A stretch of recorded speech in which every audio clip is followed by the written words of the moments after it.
Si caminas sobre el agua te doy mi imperio. El millonario se rió, pero Jesús lo dejó sin palabras. En la costa dorada de Acapulco, donde las mansiones se elevan como templos de codicia frente al Pacífico, Maximiliano Sandoval Herrera observaba su reino desde el balcón de su yate de 85 millones de dólares. Tenía 52 años, un bronceado perfecto mantenido artificialmente y una sonrisa que había destruido vidas enteras con una sola orden. Ese día, mientras sus 47 empleados preparaban una fiesta para 300 invitados de élite, Maximiliano acababa de firmar los documentos que dejarían sin hogar a 2.400 familias en un proyecto de desarrollo turístico. El océano que contemplaba era hermoso, pero lo que estaba a punto de suceder en esas aguas cambiaría todo. No solo su imperio de 3.200 millones de pesos, no solo su vida de lujo construida sobre ruinas ajenas, sino su alma misma, porque un hombre vestido de blanco caminaba por la playa hacia su yate y traía consigo un desafío que ningún millonario había enfrentado jamás. Bienvenido a Enseñanzas de Jesús, donde cada historia es un testimonio real de fe y redención. Si te gusta este contenido, no olvides suscribirte al canal. Publicamos historias de transformación todos los días. Dale like si esta historia toca tu corazón y déjanos en los comentarios de dónde eres. Sin ti, este canal no existiría. Maximiliano Sandoval Herrera no era simplemente rico, era obscenamente, grotescamente, inmoralmente rico. Su fortuna había comenzado 28 años atrás, cuando su padre, Ernesto Sandoval, le heredó una pequeña empresa constructora en Guerrero. Pero donde su padre veía el negocio de construir casas para familias trabajadoras, Maximiliano vio la oportunidad de construir imperios sobre los escombros de los sueños de otros. Su método era simple pero brutal. Identificaba comunidades costeras pobres, lugares donde familias de pescadores habían vivido durante generaciones en terrenos sin títulos de propiedad perfectamente legalizados. Ofrecía comprar esas tierras por cantidades ridículas, apenas suficientes para que las familias sobrevivieran 6 meses. Si aceptaban, perfecto. Si no aceptaban, comenzaba la fase 2. Maximiliano tenía en su nómina a 12 abogados especializados en encontrar tecnicismos legales para expropiar tierras. También mantenía relaciones muy cercanas con funcionarios gubernamentales clave que declaraban esas áreas como zonas de desarrollo turístico de interés nacional. Y cuando todo lo demás fallaba, existía la fase 3, de la cual Maximiliano nunca hablaba explícitamente, pero que todos sus empleados conocían. Amenazas discretas, accidentes convenientes, incendios misteriosos. 28 años de operar así le habían dado 17 complejos hoteleros de 5 estrellas, 23 desarrollos residenciales de lujo y una flota de 8 yates que alquilaba a celebridades y políticos por 500,000 pesos la noche. Vivía en una mansión de 3 pisos con vista directa al mar en Punta Diamante, el sector más exclusivo de Acapulco. La propiedad tenía 12 habitaciones, cada una con baño de mármol de Carrara italiano. Tenía una piscina infinity de 25 metros que parecía fundirse con el océano. Tenía un helipuerto privado en el techo. Tenía un elevador que bajaba directamente a su muelle privado, donde estaba anclado su orgullo máximo, el emperador del Pacífico. El yate era una obra maestra de ingeniería náutica italiana. 63 metros de eslora, capacidad para 28 pasajeros y 17 tripulantes. 5 cubiertas, incluyendo una terraza con jacuzzi y bar completo. Un salón principal con piso de teca birmana auténtica y paredes forradas en cuero de búfalo. 3 cocinas completamente equipadas, manejadas por chefs con estrellas Michelin. Un cine privado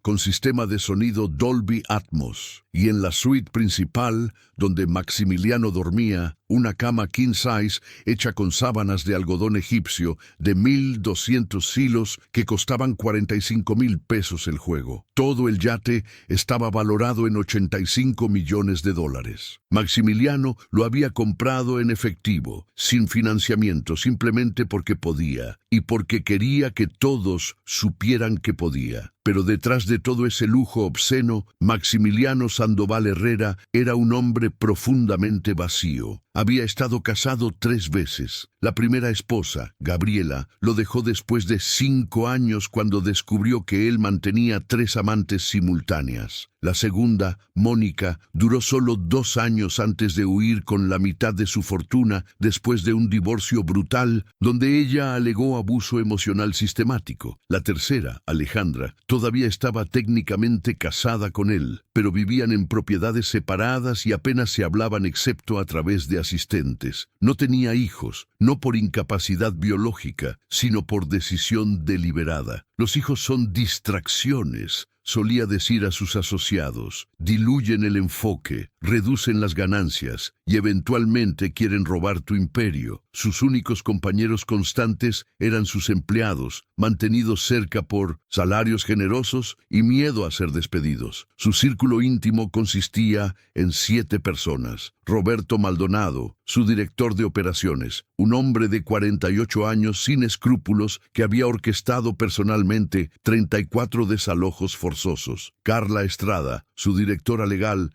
de 41 años, especialista en encontrar vacíos legales que permitían expropiar tierras sin compensación justa. Los gemelos Vargas, Héctor y Humberto, de 36 años, sus asesores financieros que manejaban cuentas offshore en Islas Caimán, Panamá y Suiza. Patricia Ochoa, de 52 años, su contadora personal que conocía cada centavo que Maximiliano poseía y cada centavo que escondía del fisco. Fernando Silva, de 44 años, su jefe de seguridad privada, exmilitar con contactos en ambos lados de la ley. Y finalmente, Lucía Mendoza, de 29 años, su asistente personal y actual amante, aunque ella lo sabía y él lo sabía, era solo un arreglo transaccional, su belleza y compañía a cambio de su dinero y poder. El sábado 14 de octubre amaneció perfecto en Acapulco, cielo despejado, temperatura de 29 grados, brisa suave. Maximiliano había planeado esta fiesta durante 2 meses. 300 invitados de la élite política, empresarial y del entretenimiento, senadores, gobernadores, CEOs de empresas Fortune 500, actores de Hollywood, cantantes famosos, modelos internacionales. El pretexto oficial era celebrar el lanzamiento de su desarrollo más ambicioso hasta la fecha, Costa Paraíso, un complejo de 500 villas de lujo que se construiría sobre lo que ahora eran 5 pueblos pesqueros. Los documentos de expropiación habían sido firmados esa misma mañana. 2.400 familias tendrían 90 días para desalojar las tierras que sus ancestros habían ocupado durante 200 años. Recibirían compensación, por supuesto, 50,000 pesos por familia, una cantidad insultante considerando que cada villa de lujo se vendería por 12 millones de pesos. Pero Maximiliano no sentía ni una pizca de culpa. Los negocios son negocios, se había repetido 1000 veces a lo largo de los años. El progreso requiere sacrificios. Los débiles siempre serán aplastados por los fuertes. Esa es la ley natural. A las 10 de la mañana, Maximiliano estaba en la cubierta principal del Emperador del Pacífico, supervisando los preparativos finales. 50 meseros uniformados, con chalecos blancos y corbatas negras, colocaban manteles de lino francés sobre 40 mesas redondas. 3 bartenders profesionales organizaban botellas de champán cristal a $3.500 cada una. Whisky, Macallan de 50 años a $25,000 la botella y vodka ruso Baltic a $1.3 millones. Una botella que Maximiliano abriría personalmente a medianoche como el gran finale de la noche. La comida sería preparada por el chef Pierre Duchamp, francés, 2 estrellas Michelin, traído específicamente desde París con un pago de $200,000 solo por esta noche. El menú incluía caviar beluga de Irán, langostas vivas traídas desde Maine, Wagyu A5 de Kobe con certificado de autenticidad, trufas negras frescas de Perigord ralladas sobre pasta hecha a mano y un postre de chocolate con polvo de oro de 24 quilates comestible. Todo estaba perfecto. La música ya sonaba suavemente desde altavoces ocultos, una selección de jazz suave que sería reemplazada por DJ internacionales después de las 8 p.m. Las luces LED recorrerían el perímetro del yate cuando cayera la noche, haciendo que brillara como una joya flotante visible desde toda la bahía. Habría fuegos artificiales a las 11 p.m., un espectáculo pirotécnico de 15 minutos que costaría 800,000 pesos. Maximiliano vestía un traje de lino blanco hecho a la medida por un sastre italiano. Costaba 87,000 pesos. Sus zapatos eran mocasines Gucci de edición limitada de 35,000 pesos. Su reloj era un Patek Philippe Nautilus de oro rosa, valuado en 4.2 millones de pesos. Llevaba en su dedo meñique izquierdo un anillo de oro blanco, con un diamante de 3 quilates que había pertenecido a su abuelo, lo único que valoraba con sentimiento genuino, en lugar de valor monetario. Roberto Maldonado se acercó con una tableta en mano. Señor Sandoval, los primeros invitados llegarán en 90 minutos. Los helicópteros están confirmados. El gobernador y el senador Márquez vienen juntos. Los de Hollywood llegarán por tierra. Todo en orden. Maximiliano asintió sin mirarlo, sus ojos escaneando el horizonte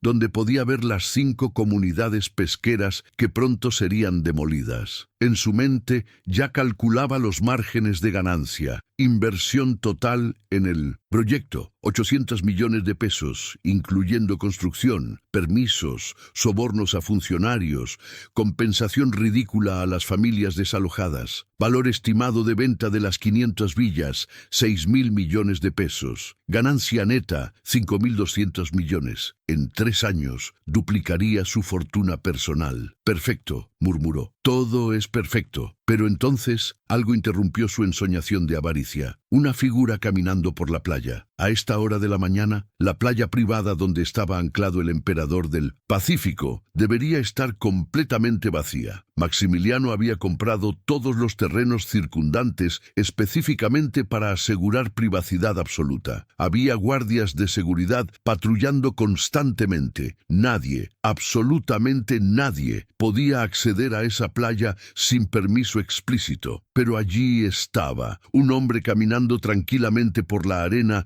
como si fuera dueño del lugar. Maximiliano entrecerró los ojos. El hombre vestía completamente de blanco, pantalón de algodón blanco, camisa blanca, de manga larga, sandalias simples. Su piel era morena, curtida por el sol. Aparentaba unos 33 años. Llevaba el cabello castaño hasta los hombros y una barba corta bien cuidada. Caminaba con las manos relajadas a los costados, sus pasos dejando huellas perfectas en la arena húmeda. Fernando, llamó Maximiliano a su jefe de seguridad. ¿Quién diablos es ese? Fernando Silva levantó sus binoculares militares. Su rostro mostró confusión. No lo sé, señor. No apareció en ninguna de las cámaras de Vincent's perímetro. Es como si hubiera aparecido de la nada. Entonces, remuévanlo de la nada, gruñó Maximiliano. No quiero indigentes vagabundeando en mi playa el día de mi fiesta. Fernando habló rápidamente por su radio. 2 guardias de seguridad comenzaron a correr por la playa hacia el hombre de blanco. Pero algo extraño sucedió. Cuando los guardias llegaron a donde el hombre debería estar, él simplemente no estaba allí. Había desaparecido. Los guardias miraron alrededor confundidos, hablando entre sí, señalando en diferentes direcciones. Y entonces Maximiliano lo vio nuevamente. El hombre de blanco estaba ahora mucho más cerca del yate, caminando tranquilamente por el muelle privado que conectaba la playa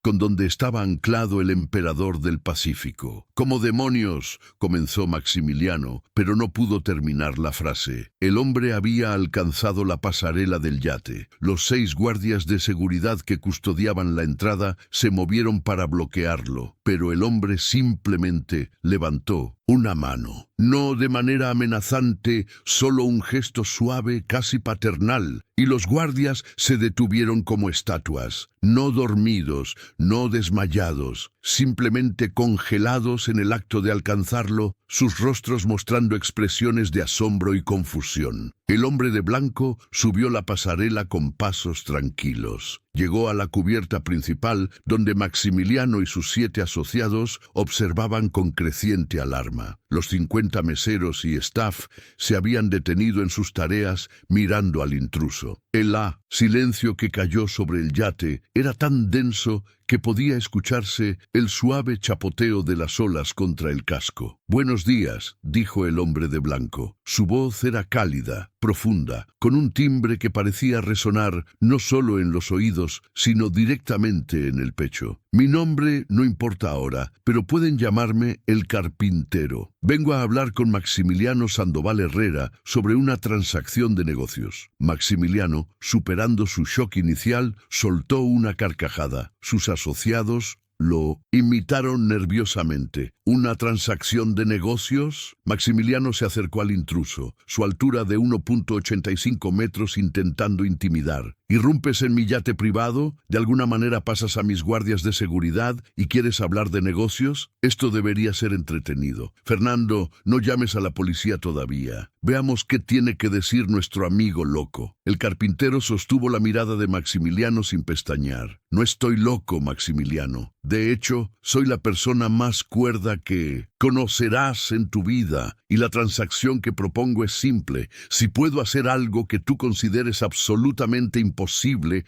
algo que desafíe toda lógica y razón, tú entregas tu imperio completo para servir a un propósito mayor. La risa de Maximiliano fue genuina esta vez. «Mi imperio completo». ¿Escucharon eso? Se giró hacia sus asociados. «Este vagabundo quiere mis 3.200 millones de pesos. Roberto, Carla, gemelos Vargas, Patricia, Fernando, Lucía, todos observaban la escena con fascinación, morbosa, como espectadores de un accidente de auto a cámara lenta. Maximiliano volvió a mirar al carpintero. «Muy bien, amigo mío. Acepto tu juego. ¿Qué imposibilidad planeas realizar? ¿Vas a hacer que este yate vuele? ¿Vas a convertir el océano en vino? ¿Qué truco de magia traes?» El carpintero caminó lentamente hasta el borde de la cubierta. Miró el agua del Pacífico que se extendía infinita frente a ellos. Las olas suaves brillaban bajo el sol de media mañana. La marea estaba alta. La profundidad del agua en esta área era de aproximadamente 15 metros. Condiciones perfectas para lo que estaba a punto de proponer. «Voy a caminar sobre el agua», dijo el carpintero con absoluta calma. «Desde aquí hasta aquel punto». Señaló una boya de navegación que flotaba a 200 metros de distancia. «Caminaré sobre la superficie del océano,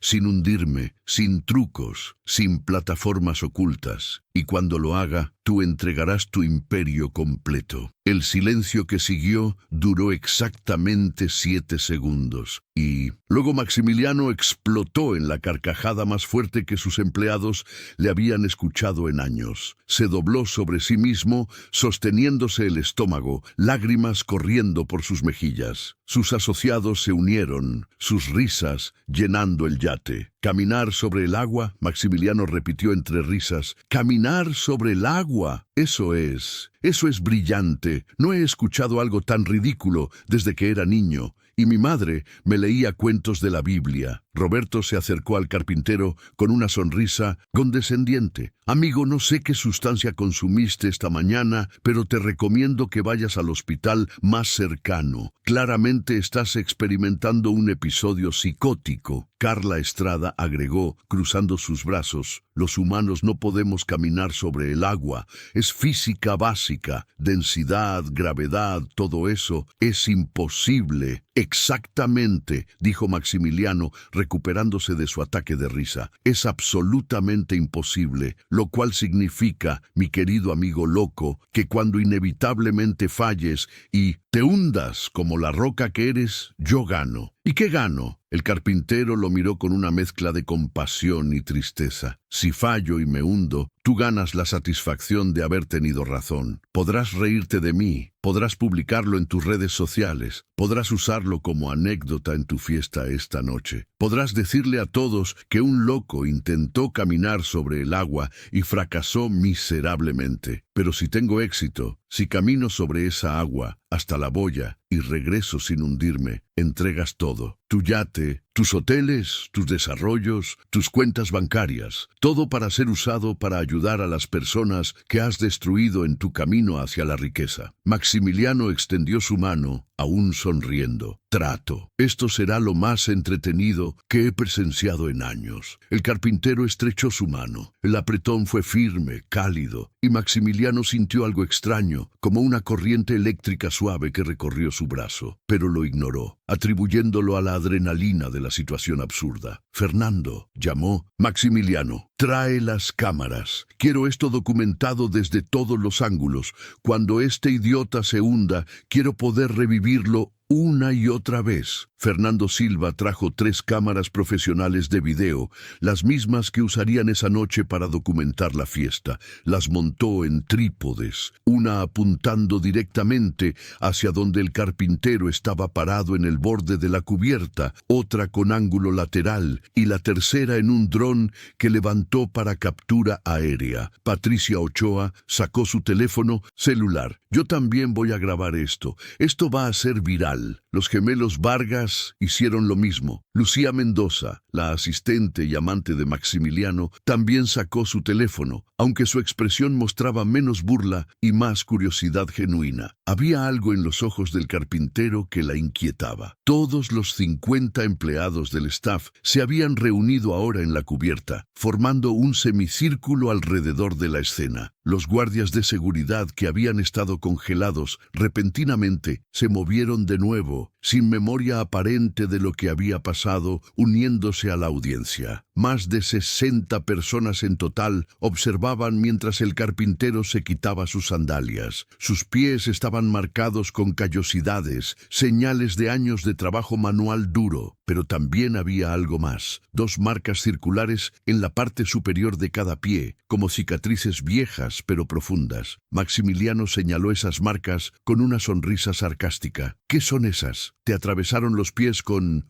clavos en algún accidente de construcción? El carpintero miró sus propios pies con expresión distante. Algo así, murmuró. Hace mucho tiempo. Maximiliano no entendió la referencia. Muy bien, señor carpintero. El océano te espera. Te daré una oportunidad de retractarte ahora. Admite que esto es imposible. Baja de mi yate y solo te haré arrestar por invasión de propiedad en lugar de dejarte ahogar y luego arrestarte. El carpintero sonrió. Una sonrisa tan gentil que por un momento Maximiliano sintió algo que no había sentido en décadas: vergüenza. No voy a ahogarme, Maximiliano, pero aprecio tu preocupación, aunque sabemos que no es genuina. Se giró hacia el océano, levantó su pie derecho y lo posó suavemente sobre el borde de la barandilla de acero. Luego, con un movimiento fluido y natural, como si estuviera simplemente bajando un escalón, puso todo su peso sobre ese pie y se impulsó hacia adelante. 63 personas contuvieron el aliento simultáneamente. Las cámaras grababan desde 3 ángulos. El dron capturaba desde arriba. Y sucedió. El pie del carpintero no atravesó la superficie del agua. No se hundió, no salpicó. Simplemente se posó sobre el océano como si fuera pavimento sólido. El agua bajo su pie se comprimió ligeramente, creando una pequeña depresión circular, pero lo sostuvo completamente. Luego, el otro pie. El carpintero ahora estaba parado sobre el agua del Pacífico,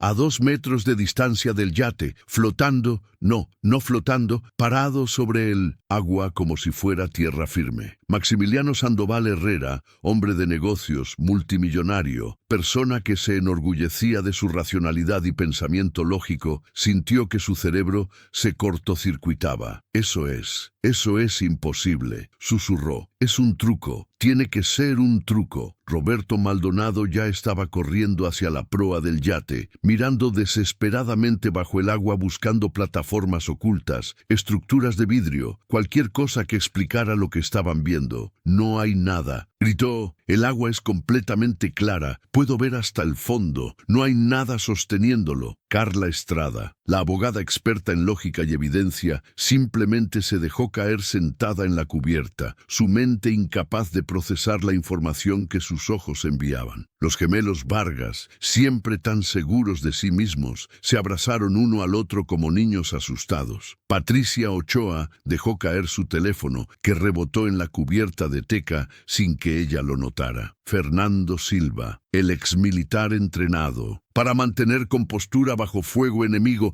simplemente se quedó congelado, su boca abierta en un perfecto de shock. Lucía Mendoza fue la única que habló. Dios mío, susurró. Es real, es realmente real. Está caminando sobre el agua. Y el carpintero comenzó a caminar. No flotaba, no se deslizaba, caminaba. Pasos normales, naturales, como si paseara por un parque. Sus pies creaban pequeñas ondulaciones en la superficie con cada paso, pero no penetraban el agua. El océano lo sostenía como si fuera sólido bajo sus pies. Caminó 10 metros, 20, 30. Las cámaras lo seguían. El dron zumbaba sobre él, capturando cada imposible paso. Los peces podían verse nadando bajo sus pies. Un grupo de delfines pasó cerca, saltando curiosamente alrededor de él. A 50 metros de distancia del yate, el carpintero se detuvo. Se giró para mirar hacia atrás a la audiencia petrificada en la cubierta. Levantó su mano derecha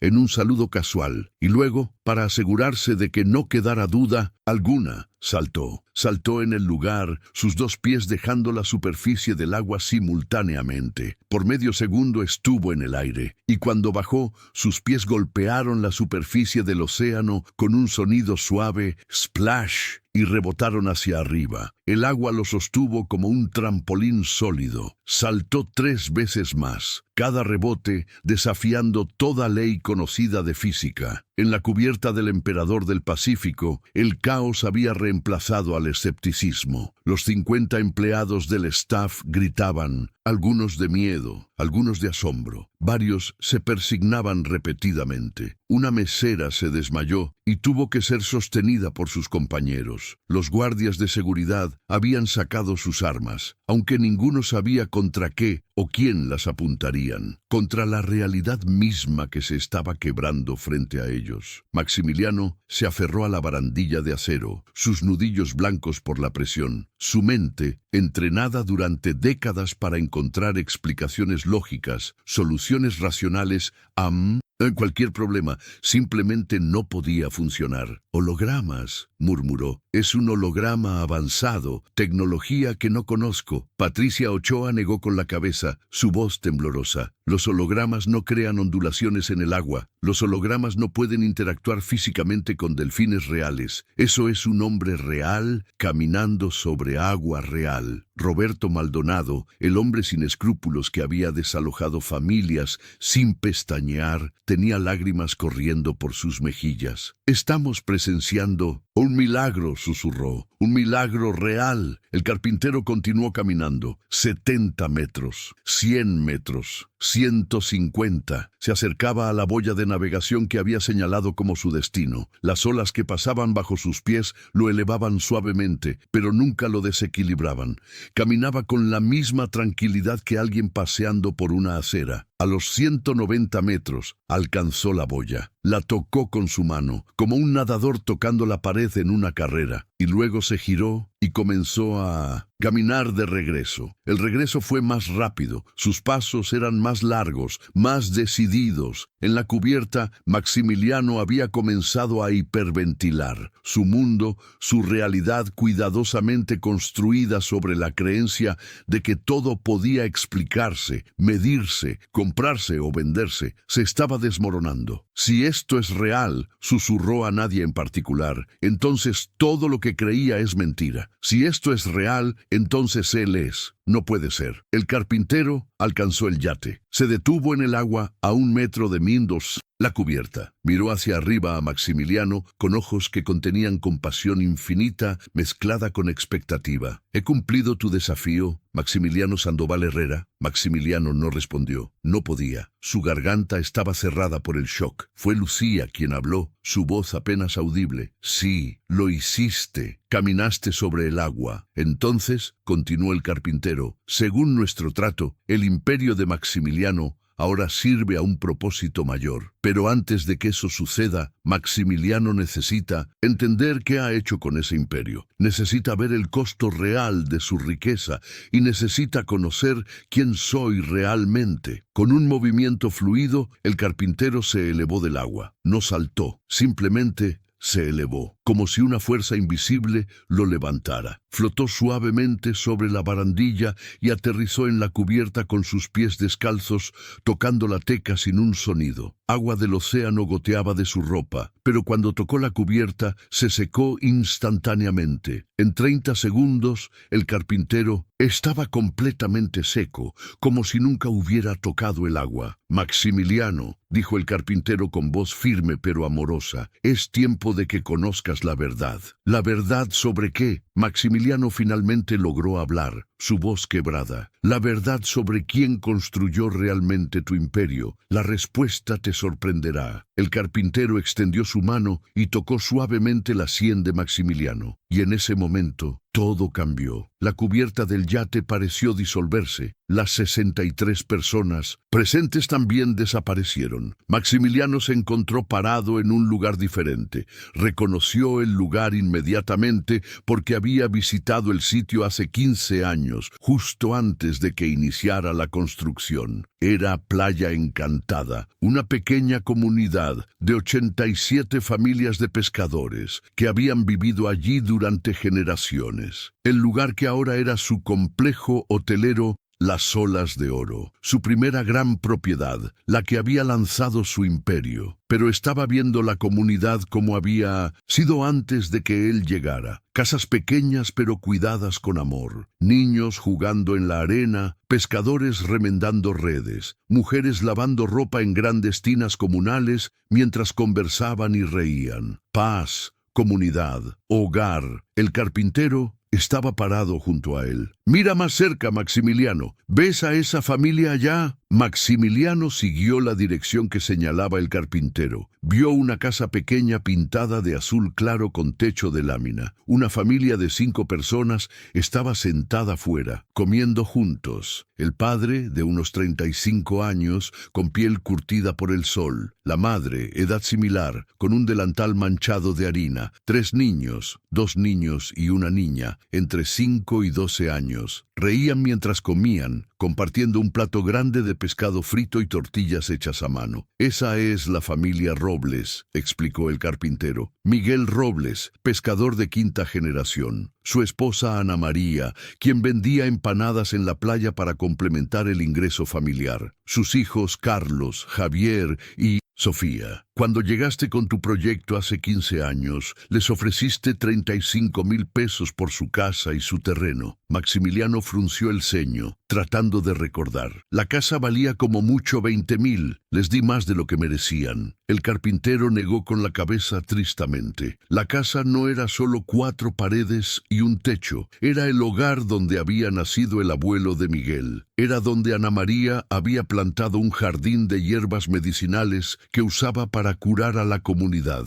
Era donde Sofía había dado sus primeros pasos. Era donde la familia se reunía cada noche a cenar junta, algo que no todos los ricos pueden comprar. Pero Miguel rechazó tu oferta, continuó el carpintero. Entonces enviaste a Roberto Maldonado con amenazas. Cuando las amenazas no funcionaron, misteriosamente su bote se incendió en el muelle. Miguel no podía trabajar sin bote, no podía alimentar a su familia. 3 semanas después, aceptó tu dinero no por elección, sino por desesperación. La escena cambió. Maximiliano vio a la familia Robles mudándose. Vio a Miguel con los hombros caídos, derrotado. Vio a Ana María llorando mientras empacaba las fotos de familia. Vio a los niños confundidos, sin entender por qué tenían que dejar su hogar. Y la escena cambió nuevamente. Ahora mostraba a la familia 2 años después. Vivían en un apartamento diminuto en las afueras de Acapulco, lejos del océano. Miguel trabajaba en una fábrica de procesamiento de pescado, ganando salario mínimo. Sus manos, que una vez navegaron el Centos, océano con orgullo, ahora cortando pescado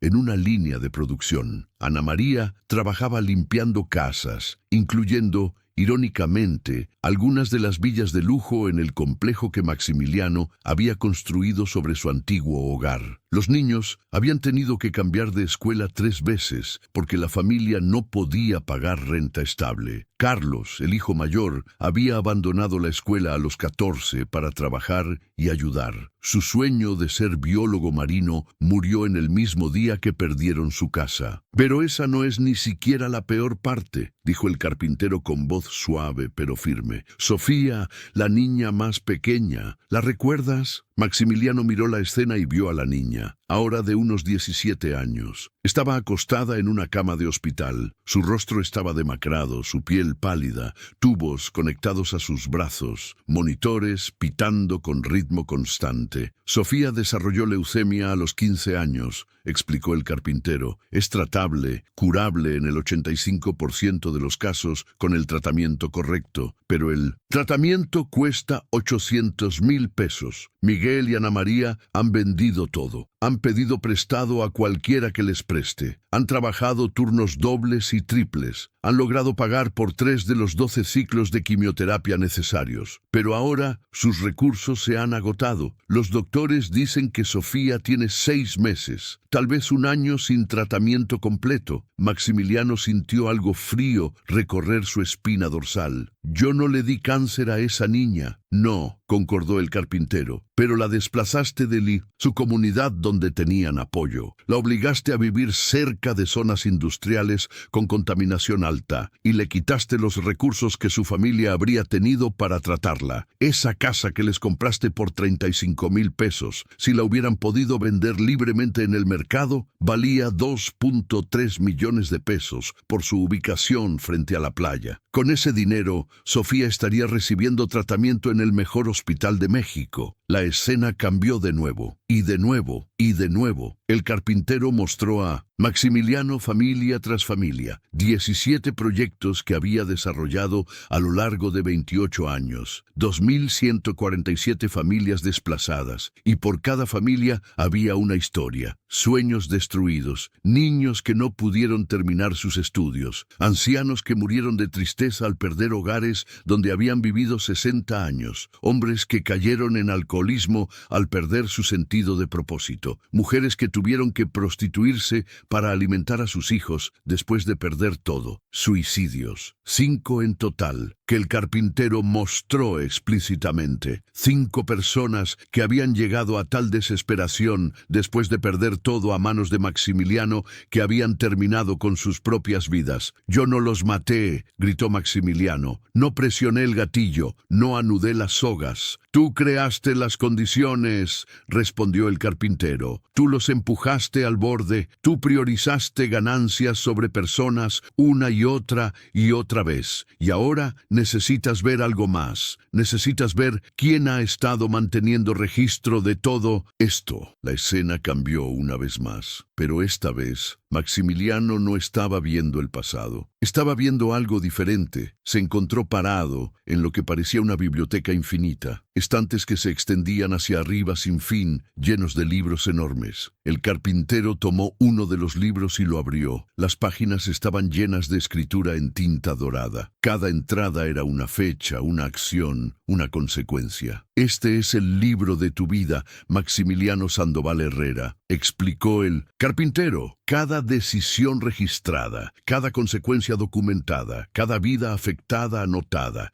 y al final un total que determina no tu riqueza en la tierra, sino tu pobreza o riqueza en eternidad. El carpintero pasó páginas. Aquí, 23 de marzo de 2009. Sobornaste al inspector municipal con 500,000 pesos para aprobar construcción en zona protegida. Resultado, destrucción de hábitat de tortugas marinas, 347 nidos perdidos. Aquí, 15 de agosto de 2012. Amenazaste a la familia Contreras con violencia si no aceptaban venta forzada. Miguel Contreras sufrió ataque cardíaco por estrés 3 semanas después. Murió a los 52 años. Aquí, 7 de noviembre de 2016, continuó el carpintero implacablemente. Ordenaste a Fernando Silva que intimidara físicamente al líder comunitario Arturo Mendoza. Fernando lo golpeó tan severamente que Arturo perdió visión permanente en su ojo derecho. Maximiliano sentía náusea creciendo en su estómago. Para, por favor. El carpintero cerró el libro. Esto es solo un volumen, Maximiliano. Hay 7 más, y cada página representa una elección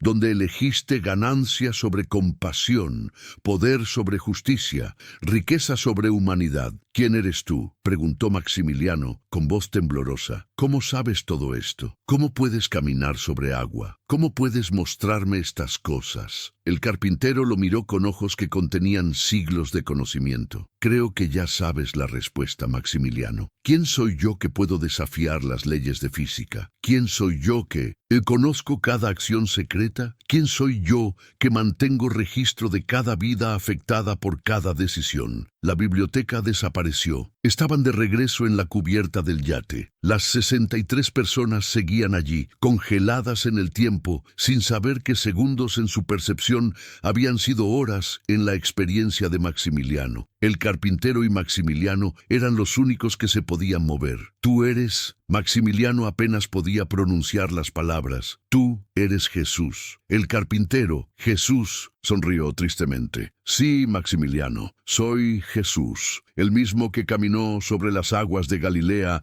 hace 2000 años, el mismo que volcó las mesas de cambistas en el templo, el mismo que fue crucificado por hablar verdad al poder, el mismo que resucitó para probar que la muerte no tiene la última palabra. Y el mismo que te he estado llamando durante 28 años, cada vez que sentías esa punzada de culpa que ignorabas, cada vez que veías a una familia llorar y apartabas la mirada, cada vez que tu conciencia susurraba que lo que hacías estaba mal y la acallabas con justificaciones. Maximiliano cayó de rodillas. Las lágrimas comenzaron a correr por sus mejillas, lágrimas que no había derramado desde que era niño. He destruido tantas vidas, tantas familias, por dinero, por poder, por ego. Soy un monstruo, eres un pecador, corrigió Jesús suavemente, como todos. La diferencia es que ahora has visto la verdad de tus acciones, y la pregunta es, ¿qué harás con esa verdad?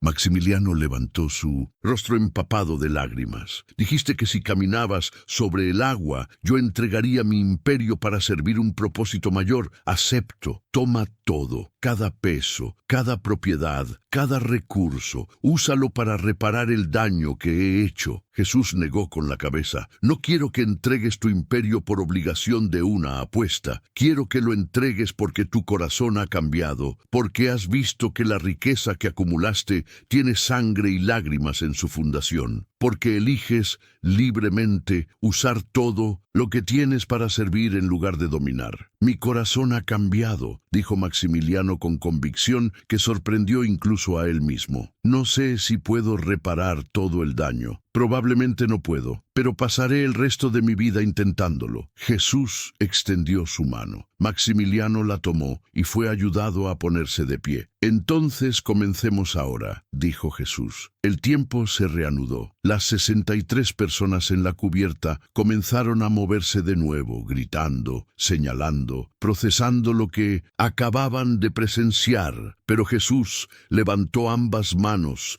y un silencio instantáneo cayó sobre todos. Escuchen bien, dijo Jesús con voz que resonó con autoridad divina. Cada uno de ustedes ha sido testigo de algo que desafía su comprensión del mundo. Caminé sobre agua porque necesitaba probar mi identidad más allá de duda. Pero el verdadero milagro no es que pueda romper leyes físicas. El verdadero milagro es que puedo romper cadenas espirituales. Maximiliano Sandoval Herrera ha vivido 28 años construyendo un imperio de explotación. Hoy, ese imperio termina y un nuevo propósito comienza. Jesús se giró hacia Maximiliano. Diles qué harás. Maximiliano se acercó a la barandilla donde todos podían verlo. Su voz temblaba, pero sus palabras eran claras. Anuncio oficialmente que todo lo que poseo será liquidado, vendido o transferido para crear una fundación, la Fundación Segunda Oportunidad. Su único propósito será reparar el daño que he causado. Cada familia que desplacé recibirá compensación justa. Cada comunidad que destruí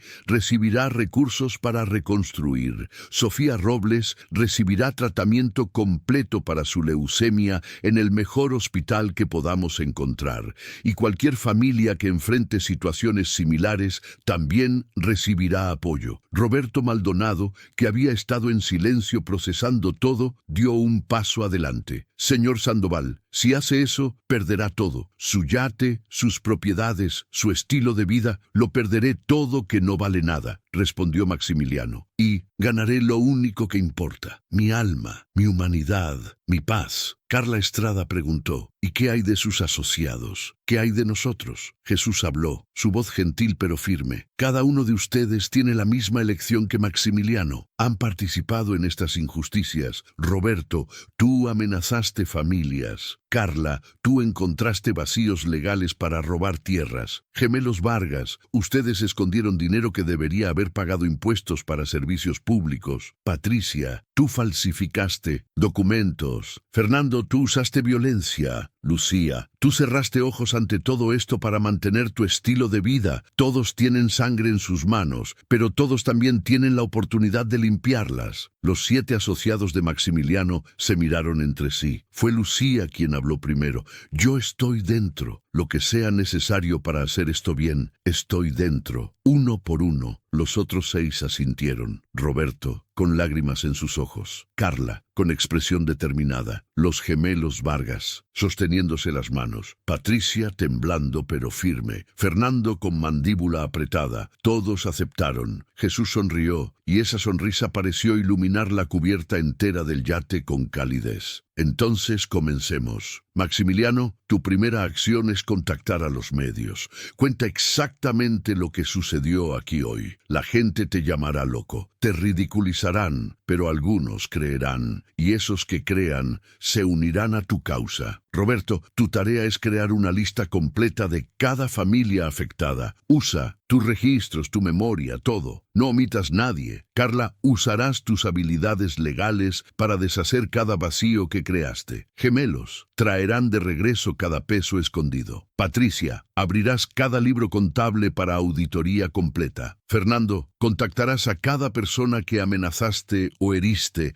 y pedirás perdón personal. Lucía, usarás tus conexiones sociales para difundir este mensaje de transformación. Cada persona tiene un papel en la redención. La fiesta programada para esa noche fue cancelada. Los 300 invitados recibieron mensajes explicando que había habido un cambio de planes. En su lugar, Maximiliano convocó una conferencia de prensa de emergencia para el lunes siguiente. Los medios llegaron esperando un anuncio empresarial normal. Lo que obtuvieron fue algo completamente diferente. Maximiliano, parado frente a cámaras de 12 canales de televisión y 30 periodistas, contó la historia completa. Describió 28 años de explotación, admitió sobornos, amenazas, violencia por proxy. Mostró las grabaciones de video de Jesús caminando sobre el agua. Los periodistas estaban atónitos. Las reacciones fueron exactamente como Jesús había predicho. Algunos pensaron que Maximiliano había tenido un colapso nervioso. Psicólogos fueron invitados a programas de noticias para discutir episodios psicóticos en multimillonarios. Escépticos analizaron los videos cuadro por cuadro, buscando evidencia de manipulación digital, aunque expertos forenses certificaron que no había edición. Pero otros creyeron y actuaron. En las primeras 2 semanas después del anuncio, 47 personas se acercaron a la naciente Fundación Segunda Oportunidad ofreciendo ayuda. Abogados que trabajarían pro bono, contadores que auditarían sin cobrar, trabajadores sociales que ayudarían a localizar familias, doctores que ofrecieron tratamientos gratuitos, cada uno explicando que la historia los había tocado profundamente, que querían ser parte de algo que importaba. El proceso de liquidar el imperio de Maximiliano tomó 8 meses. El emperador del Pacífico fue vendido por $82 millones. Los 17 complejos hoteleros fueron vendidos por un total de 2.800 millones de pesos. Las 23 desarrollos residenciales, 1.000 1.900 millones de pesos. Las propiedades personales, autos de lujo, arte, todo fue vendido. Las cuentas offshore fueron cerradas y los fondos repatriados. Cuando todo fue dicho y hecho, la Fundación Segunda Oportunidad tenía 5.100 millones de pesos en activos. Los impuestos adeudados fueron pagados completamente, 890 millones de pesos que Maximiliano había evadido durante años. El gobierno, sorprendido por la honestidad radical, decidió no presentar cargos criminales a cambio del pago completo y cooperación total. La primera familia en recibir ayuda fue los Robles. Sofía estaba en su 8º mes sin tratamiento cuando representantes de la fundación llegaron al pequeño apartamento donde la familia vivía. Trajeron noticias que hicieron que Ana María cayera de rodillas en gratitud. Sofía sería admitida inmediatamente al Centro Oncológico Nacional. Todo el tratamiento sería cubierto. Los mejores oncólogos pediatras del país revisarían su caso y la familia recibiría un apartamento más grande cerca del hospital, con renta pagada por 5 años. Maximiliano fue personalmente a conocerlos. El encuentro fue tenso inicialmente. Miguel Robles, el padre que había perdido su hogar y casi pierde a su hija, miró al hombre responsable con una mezcla de ira y confusión. ¿Por qué ahora?, preguntó Miguel. ¿Por qué después de todos estos años decides que nuestras vidas importan? Maximiliano, con humildad genuina, respondió: porque era ciego y ahora veo, porque era sordo y ahora escucho, porque Jesús me mostró que cada peso que gané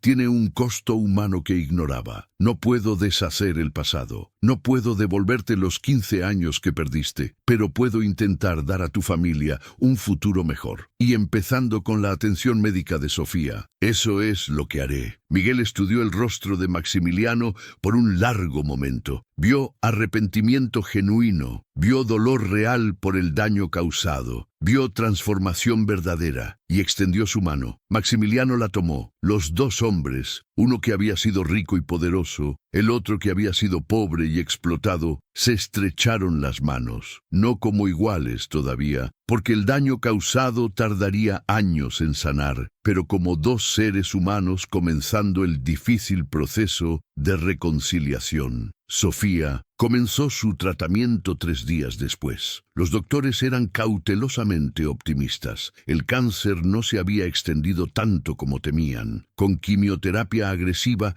y posible trasplante de médula ósea, sus posibilidades de recuperación completa eran del 78%. La familia Robles se convirtió en el primer símbolo público de lo que la Fundación Segunda Oportunidad podía lograr, pero estaban lejos de ser los únicos. En los siguientes meses, la Fundación localizó 1.847 de las 2.147 familias que Maximiliano había desplazado. Algunas habían prosperado a pesar de los obstáculos. Otras estaban en situaciones desesperadas similares a la de los Robles. Cada familia recibió compensación ajustada por inflación y pérdida de oportunidad. La cantidad promedio fue 2.3 millones de pesos por familia. Algunos rechazaron el dinero inicialmente, demasiado heridos, demasiado amargos. Maximiliano visitó personalmente a cada familia que rechazó, no para convencerlos, sino simplemente para pedir perdón, cara a cara. De las 114 familias que inicialmente rechazaron compensación,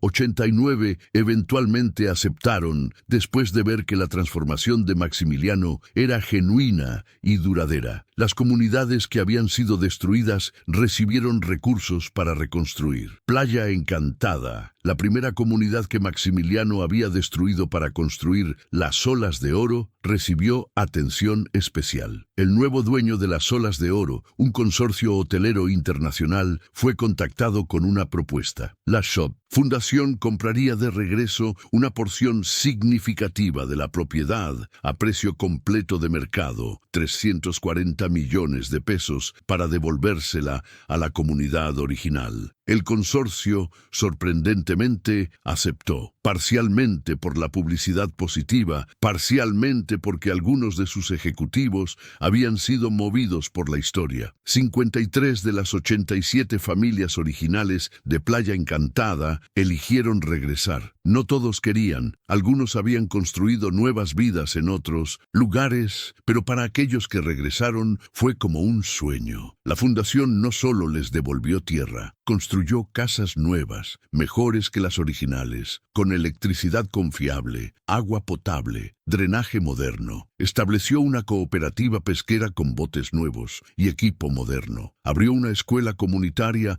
y una clínica médica. Playa Encantada, que había sido borrada del mapa, fue resucitada, renacida literalmente de sus cenizas. Maximiliano mismo se mudó a una casa pequeña, 2 habitaciones, en las afueras de Acapulco. Ya no conducía Mercedes. Manejaba un Tsuru 2010 usado que había comprado por 45,000 pesos. Ya no vestía trajes de 87,000 pesos. Usaba jeans y camisas simples de tiendas departamentales. Su Patek Philippe de 4.2 millones fue vendido, el dinero donado. Usaba ahora un Casio de 800 pesos. Comía donde comía la gente trabajadora, tacos de 12 pesos, tortas de 35 pesos. Su vida entera había sido simplificada, despojada de todo el lujo que alguna vez creyó era esencial. Y descubrió algo sorprendente. Era más feliz. Por primera vez en décadas podía dormir toda la noche sin pesadillas. Por primera vez en su vida adulta se miraba en el espejo y no veía a un monstruo. Veía a un hombre quebrado siendo reconstruido, un pecador en proceso de redención, un alma que había estado perdida y ahora estaba siendo encontrada. Jesús no desapareció después de aquel día en el yate. Aparecía regularmente, a veces visible solo para Maximiliano, a veces visible para otros también. Nunca anunciaba su llegada. Simplemente aparecía cuando su presencia era necesaria. 3 meses después del día del milagro, Maximiliano estaba en una reunión difícil. Una de las familias que había desplazado, la familia Guzmán, estaba rechazando toda compensación. El padre, Esteban Guzmán, era un hombre amargado de 58 años, cuya esposa había muerto de un ataque cardíaco 2 años después de perder su hogar. Esteban culpaba a Maximiliano por su muerte, argumentando que el estrés del desalojo había causado sus problemas cardíacos. Y tenía razón, ninguna cantidad de dinero traerá de regreso a mi Carmela. Esteban gritaba, su rostro rojo de furia. Ninguna disculpa deshará lo que hiciste. Quiero que sufras como yo he sufrido. Quiero que pierdas lo que amas, como yo perdí lo que amaba. Maximiliano, sentado frente a Esteban en la oficina de la fundación, no tenía respuesta. Esteban tenía todo el derecho de estar furioso. Lo entiendo. Fue todo lo que Maximiliano pudo decir. Si fuera en tu lugar, sentiría lo mismo. No, rugió Esteban, no entiendes nada. No puedes entender hasta que pierdas a alguien que amas más que tu propia vida. Fue entonces que Jesús apareció, visible para ambos hombres. Se sentó en una silla vacía entre ellos. Esteban, saludó Jesús con voz suave. Has cargado esta ira durante 5 años. Te está consumiendo por dentro. Está afectando tu salud, tus relaciones con tus hijos, tu capacidad de experimentar alegría. Esteban se giró hacia Jesús, su expresión mezclando shock de ver al hombre que había caminado sobre agua con ira que no podía contener. Me estás diciendo que perdone, después de lo que me hizo, después de que maté a Carmela con su codicia. Te estoy diciendo que el perdón no es para él, respondió Jesús. Es para ti. La amargura que cargas es un veneno que te está matando lentamente. Carmela no querría que pasaras el resto de tu vida consumido por odio. Esteban comenzó a llorar, grandes sollozos que sacudían todo su cuerpo. La extraño.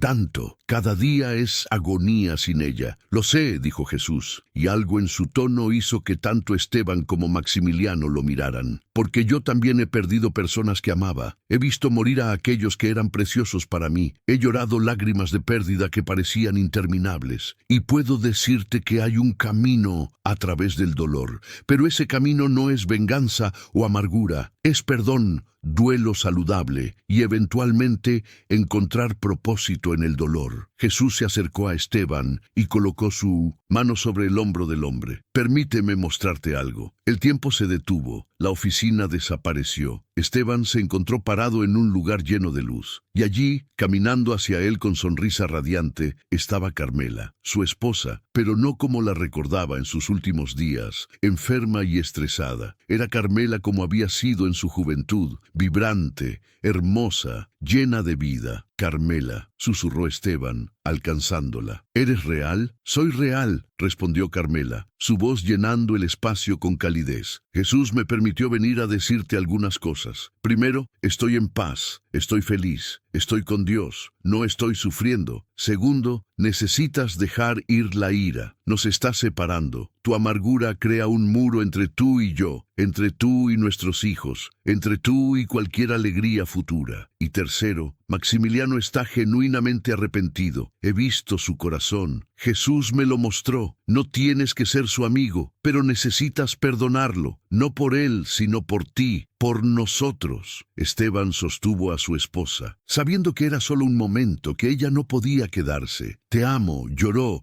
siempre te amaré, y yo siempre te amaré, respondió Carmela. Pero amor significa querer lo mejor para el amado, y lo mejor para ti es sanar. Perdona, vive, encuentra alegría de nuevo. Hazlo por mí, hazlo por nuestros hijos, hazlo por ti. Y luego se fue. Esteban estaba de regreso en la oficina. Jesús estaba sentado donde había estado. Maximiliano observaba con lágrimas en sus propios ojos. Esteban miró a Maximiliano por un largo momento. Luego, con voz temblorosa, dijo: acepto tu compensación y acepto tu disculpa. No porque lo que hiciste esté perdonado fácilmente, sino porque mi Carmela me pidió que siga adelante y porque cargar este odio me está matando. Los dos hombres no se abrazaron. No había abrazo que pudiera cerrar esa brecha todavía, pero se estrecharon las manos y fue un comienzo. Jesús sonrió, satisfecho, y desapareció tan silenciosamente como había llegado. Incidentes como ese se repitieron docenas de veces durante los primeros años de la Fundación Segunda Oportunidad. Jesús aparecía cuando la situación parecía imposible, cuando el perdón parecía inalcanzable, cuando la reconciliación parecía fuera de alcance, y su presencia, su sabiduría, su capacidad de mostrar a las personas verdades más profundas que las que podían ver con sus propios ojos, hacía posible lo imposible. 5 años después del día del milagro, la Fundación Segunda Oportunidad había transformado completamente su enfoque. Ya no se trataba solo de reparar el daño que Maximiliano había causado específicamente. Se había convertido en una organización que ayudaba a cualquier comunidad vulnerable que enfrentaba desplazamiento injusto por desarrollo comercial. La fundación estableció un modelo replicable. Cuando desarrolladores intentaban forzar ventas injustas, la fundación intervenía. Ofrecía representación legal gratuita a las comunidades, proporcionaba evaluaciones de propiedad independientes para asegurar compensación justa, y cuando era posible,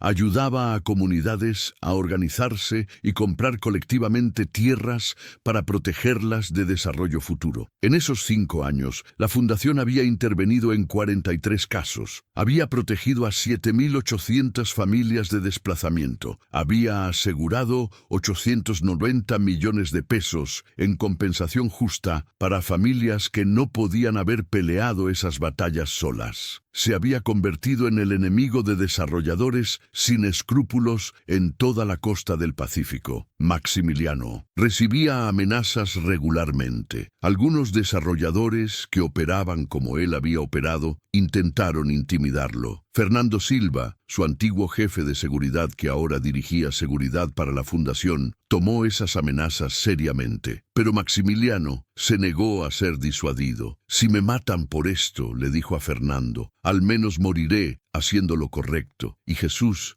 prometió que mi trabajo no ha terminado todavía. Confío en él. Sofía Robles, la niña con leucemia, cuya historia había sido el primer caso de la fundación, completó su tratamiento después de 18 meses. Los doctores declararon que estaba en remisión completa. Su posibilidad de recurrencia era menor al 5%. Ella y Maximiliano habían desarrollado una amistad extraña pero genuina. Sofía, ahora de 22 años, había elegido estudiar trabajo social. Quería ayudar a otras familias como la suya. Trabajaba como voluntaria en la fundación cada verano. «Eres como un tío raro», le dijo una vez a Maximiliano con una sonrisa. «Un tío que casi destruyó mi familia, pero luego ayudó a salvarla. No sé cómo procesar eso». Maximiliano sonrió tristemente. «Yo tampoco sé cómo procesarlo, Sofía. Cada día agradezco a Dios por la segunda oportunidad, y cada día trato de ser digno de ella». Los 7 asociados originales de Maximiliano habían seguido caminos similares de redención. Roberto Maldonado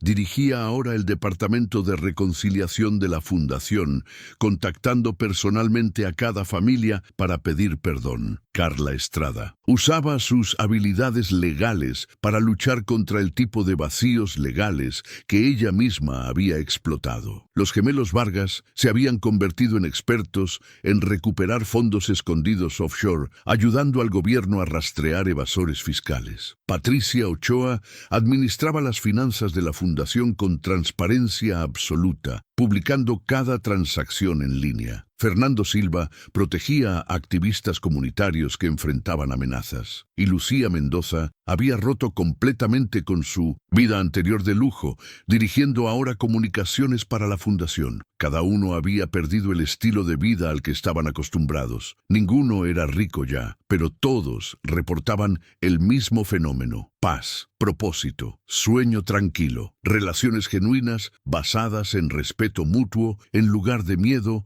o transacciones. «Valió la pena», Roberto le dijo a Maximiliano en su 5º aniversario trabajando juntos. «Perdí todo lo que pensé que importaba y gané todo lo que realmente importa». El 10º aniversario del Día del Milagro fue marcado con un evento especial. No una celebración lujosa como Maximiliano habría organizado en su vida anterior, sino una reunión simple en Playa Encantada, la comunidad que había sido destruida y luego resucitada. 300 personas asistieron, familias que habían sido ayudadas, trabajadores de la fundación, representantes de otras organizaciones que habían sido inspiradas por el modelo, y Jesús apareciendo visiblemente para todos los presentes. Su aparición causó el silencio reverente habitual, pero esta vez no vino a confrontar, vino a celebrar. «Maximiliano», dijo Jesús frente a toda la audiencia, «hace 10 años eras un hombre que valoraba riqueza sobre humanidad. Hoy eres un hombre que usa recursos para elevar a otros. Hace 10 años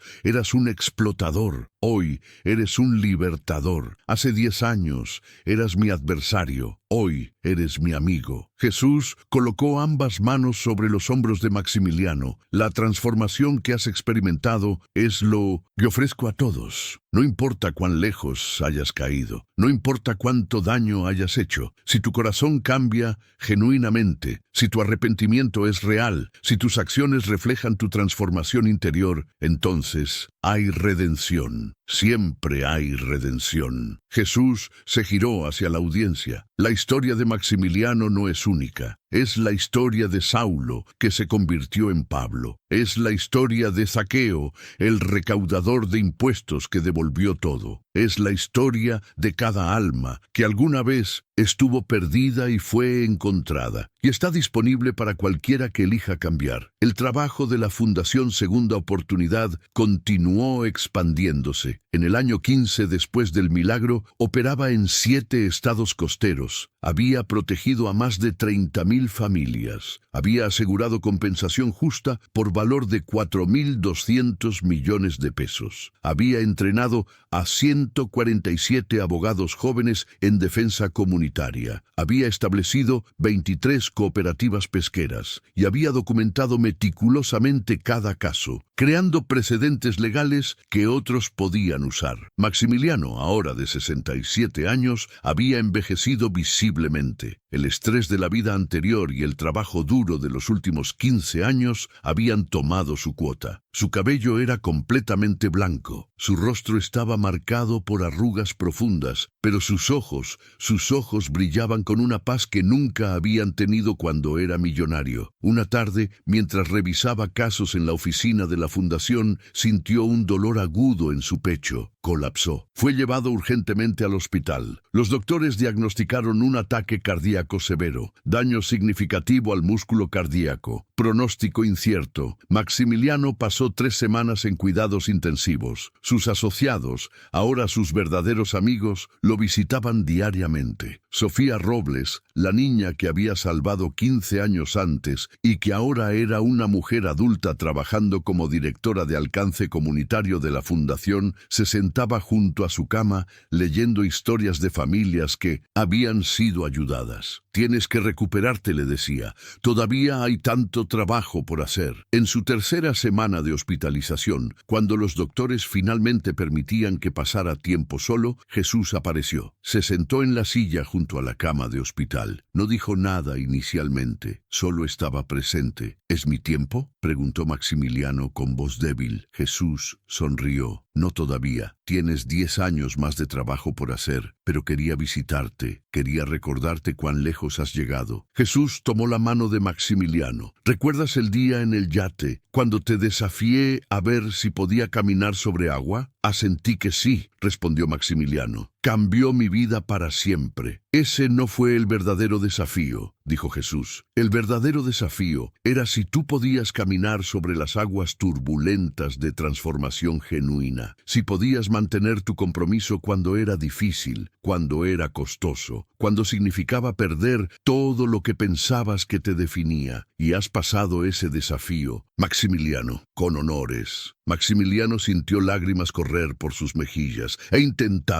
Cada día he intentado ser digno de la segunda oportunidad que me diste». «Nunca se trata de ser digno», respondió Jesús. «Se trata de ser fiel, y has sido fiel. Ahora descansa, recupera fuerzas, porque hay una década más de trabajo esperando». Maximiliano se recuperó, no completamente. Su corazón quedó permanentemente debilitado, pero lo suficiente para continuar trabajando, aunque a un ritmo más lento. Los siguientes 10 años pasaron en un ritmo de servicio constante. La Fundación Segunda Oportunidad se había convertido en modelo nacional. 3 otras fundaciones similares fueron establecidas en diferentes regiones de México, todas usando los principios y métodos que Maximiliano y su equipo habían desarrollado. En el año 25 después del milagro, Maximiliano cumplió 77 años. Su salud estaba fallando notablemente. Otro ataque cardíaco, más leve que el primero, pero igualmente preocupante. Los doctores le aconsejaron retirarse completamente. «Todavía no», respondió. «Jesús me dijo que tengo trabajo por hacer». Una mañana de diciembre, Maximiliano se despertó con claridad inusual. Sabía, de la manera que uno a veces sabe cosas sin saber cómo las sabe, que este era su último día. No sintió miedo, solo paz y gratitud. Se vistió cuidadosamente, no el traje de 87,000 pesos de su vida anterior, sino ropa simple y cómoda. Condujo su Tsuru, que ahora tenía 27 años y 340,000 kilómetros, hasta Playa Encantada, la comunidad que había destruido 38 años antes y ayudado a reconstruir 25 años después. Caminó por la playa. Las familias que vivían allí lo reconocieron. Algunos lo saludaron con genuino afecto, otros con respeto cauteloso, nadie con odio. Eso en sí mismo era un milagro. Maximiliano se sentó en la arena mirando el océano. Las olas eran gentiles ese día, el sol brillaba cálido, y entonces Jesús se sentó junto a él, invisible para otros, pero perfectamente visible para Maximiliano. «Es tiempo», dijo Jesús con suavidad. «Lo sé», respondió Maximiliano, «y estoy listo». Jesús sonrió. «Quiero mostrarte algo antes de que partas». El tiempo se detuvo. Maximiliano se encontró parado en un lugar que reconoció de una visión anterior, la biblioteca infinita, donde Jesús guardaba registros de vidas. Pero esta vez, en lugar de mostrarle el libro de sus pecados, Jesús le mostró un libro diferente, el libro de redención. Jesús lo abrió. Las páginas estaban llenas de entradas en tinta dorada. cada familia ayudada, cada vida transformada, cada niño que recibió educación porque la fundación pagó, cada anciano que recibió atención médica, cada comunidad protegida. Las páginas seguían y seguían. 30.000 familias directamente impactadas. Pero el impacto multiplicador era asombroso. Hijos de esas familias que fueron a universidad, nietos que nunca habrían nacido si sus abuelos hubieran muerto de estrés o enfermedad prevenible. Comunidades enteras que prosperaron porque fueron protegidas de explotación. El total era imposible de calcular. Cientos de miles de vidas, tal vez millones, cuando se contaba el efecto Ripple a través de generaciones. Y este libro, dijo Jesús, pesa más en la balanza eterna que el libro de tus pecados. No porque tus pecados fueran menos graves, sino porque la gracia es más poderosa que el pecado. La redención es más fuerte que la caída. El amor es más duradero que el odio. Maximiliano miró el libro con asombro. Yo hice todo esto solo porque elegiste cambiar, corrigió Jesús. Solo porque cuando te mostré la verdad no la rechazaste. Solo porque cuando te di una segunda oportunidad la usaste bien. Estaban de regreso en la playa. Jesús ayudó a Maximiliano a ponerse de pie. Caminaron juntos hacia el agua. Y luego Jesús extendió su mano. Ven, camina conmigo. Maximiliano tomó la mano de Jesús y juntos caminaron sobre el agua del Pacífico. Pero esta vez, Maximiliano también caminaba sobre la superficie, sostenido no por ley natural, sino por gracia sobrenatural. Caminaron 100 metros, 200, hasta que la costa era solo una línea distante y allí, en medio del océano, Jesús se detuvo. Maximiliano, has corrido la carrera, has peleado la buena batalla, has mantenido la fe y ahora es tiempo de venir a casa. Maximiliano sintió su corazón detenerse, no con dolor, sino con paz. Su visión comenzó a desvanecerse en los bordes, y lo último que vio antes de que todo se volviera luz brillante fue la sonrisa de Jesús. Bien hecho, siervo bueno y infiel. Entraste a la batalla siendo mi enemigo y la terminaste siendo mi amigo. Tu madre está esperando. Es hora de venir a casa. El cuerpo de Maximiliano fue encontrado sentado pacíficamente en la playa de Playa Encantada, sonrisa en su rostro. Ninguna señal de lucha o dolor. Los paramédicos declararon que había sido un ataque cardíaco masivo, muerte instantánea e indolora. Su funeral atrajo a miles, no celebridades ni políticos como habrían venido a su funeral en su vida anterior, sino familias que había ayudado, comunidades que había protegido, trabajadores de la fundación, activistas que había inspirado. Sofía Robles, ahora de 42 años, directora ejecutiva de la Fundación Segunda Oportunidad, dio el elogio. Habló honestamente. No ocultó el pasado oscuro de Maximiliano, pero tampoco permitió que ese pasado eclipsara su transformación. Maximiliano Sandoval Herrera comenzó. Fue 2 hombres en una vida. El primer Maximiliano construyó un imperio de explotación, destruyó comunidades, desplazó familias, valoró ganancias sobre personas. Era un hombre que merecía condenación. Pero el segundo Maximiliano, el hombre que emergió después de encontrar a Jesús, dedicó 25 años a reparar el daño. Usó cada recurso que tenía para elevar en lugar de oprimir. Transformó su imperio de destrucción en fundación de restauración. Y ese hombre merece recordación. La pregunta no es cuál Maximiliano era el real, continuó Sofía. Ambos eran reales. La pregunta es, ¿qué hacemos con esa verdad? ¿Permitimos que el pasado oscuro de alguien eclipse su transformación genuina? ¿O celebramos el hecho de que la redención es posible, que ninguno de nosotros está definido permanentemente por nuestros peores momentos, que hay esperanza para cambio genuino? Yo estoy aquí hoy, dijo Sofía con voz temblorosa pero firme, porque Maximiliano cambió. Estoy viva porque él eligió usar su riqueza para salvarme en lugar de acumular más. Mi familia está reunida porque él reconoció el daño que había hecho y trabajó para repararlo. 30.000 familias tienen historias similares, y todo Todo comenzó porque un día, en un yate de $85 millones, Jesús caminó sobre agua y desafió a un millonario a ver más allá de su codicia. El legado de Maximiliano continuó mucho después de su muerte. La Fundación Segunda Oportunidad, ahora dirigida por Sofía con Roberto, Carla, los gemelos Vargas, Patricia, Fernando y Lucía como consejo directivo, expandió su alcance. En el año 50, después del milagro original, la fundación operaba en 12 países de América Latina. Había protegido a más de 500,000 familias de desplazamiento injusto. Había entrenado a 3,400 abogados en defensa comunitaria. Había establecido 340 cooperativas que daban empleo digno a más de 80,000 personas. El modelo de transformación económica basada en justicia restaurativa que Maximiliano ayudó a pionear había sido adoptado por gobiernos y organizaciones internacionales. Y en Playa Encantada, la comunidad que había sido el primer testimonio tanto de destrucción como de restauración, se erigió un monumento, no glorificando a Maximiliano, sino conmemorando la verdad que su vida demostraba. El monumento mostraba dos esculturas. En un lado, un hombre en traje caro parado en tierra firme,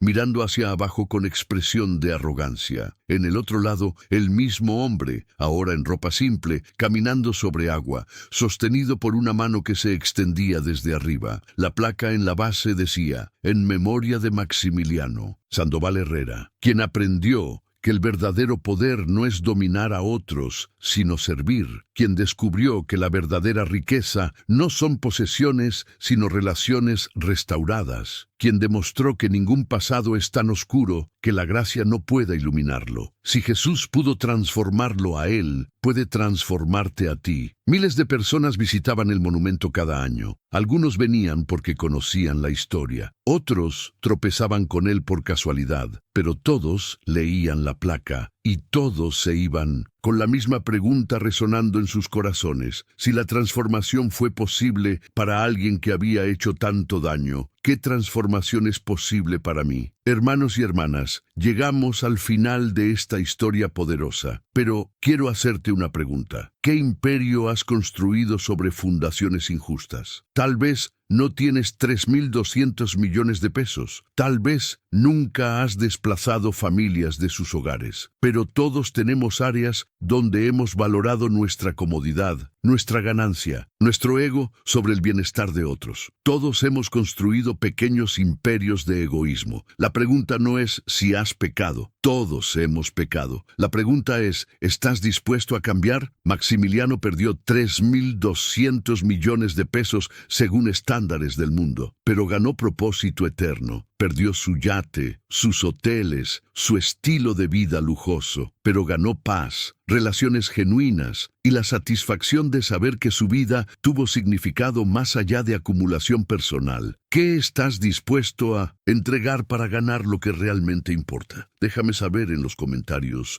qué cambios necesitas hacer en tu vida, qué imperio pequeño o grande necesitas transformar, qué relaciones necesitas restaurar, qué injusticias necesitas corregir. Esta historia termina aquí, pero tu historia con Jesús apenas está comenzando. Él está esperando caminarte sobre las aguas de tu propia transformación, esperando mostrarte que lo que parece imposible, redención de tu peor pecado, restauración de tus peores errores, es completamente posible con su gracia. Que el Señor te bendiga y te guarde. Hasta la próxima historia de fe y transformación. Amén.